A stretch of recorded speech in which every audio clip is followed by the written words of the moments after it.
కాంగ్రెస్ పార్టీలో బీఆర్ఎస్ విలీనం కాబోతుందని అన్నారు బీజేపీ నాయకుడు మాజీ ఎమ్మెల్యే ఎన్వీఎస్ఎస్ ప్రభాకర్. జూన్ 2న లేదా డిసెంబర్ 9 తర్వాత కాంగ్రెస్ లో బీఆర్ఎస్ విలీనమైపోతుందని అన్నారు. తెలంగాణలో ముఖ్యమంత్రి మార్పు ఖాయమని, రేవంత్ రెడ్డి స్థానంలో కేసీఆర్ సీఎం అవుతారని అన్నారు. ఈ మేరకు కాంగ్రెస్ బీఆర్ఎస్ మధ్య డీల్ కుదిరిందని అన్నారు ఆయన. కేసీఆర్ అనేక సందర్భాల్లో సోనియా అమ్మ మాట ఇచ్చింది అని చెప్పన్నాడు.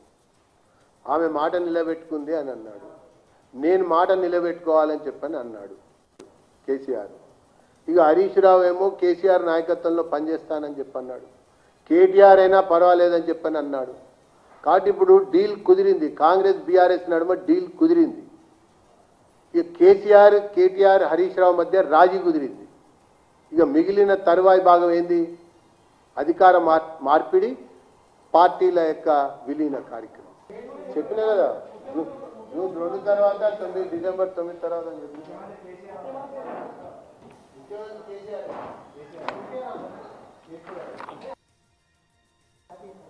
ఇప్పుడు కేసీఆర్ అనేక సందర్భాల్లో సోనియా అమ్మ మాట ఇచ్చింది అని చెప్పన్నాడు.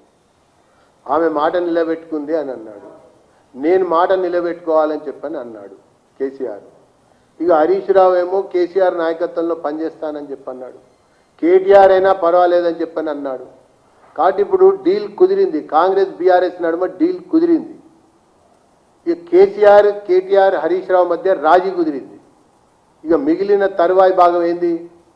అధికార మార్పిడి, పార్టీల యొక్క విలీన కార్యక్రమం. చెప్పినా కదా, జూన్ 2 తర్వాత డిసెంబర్ 9 తర్వాత అని చెప్పి.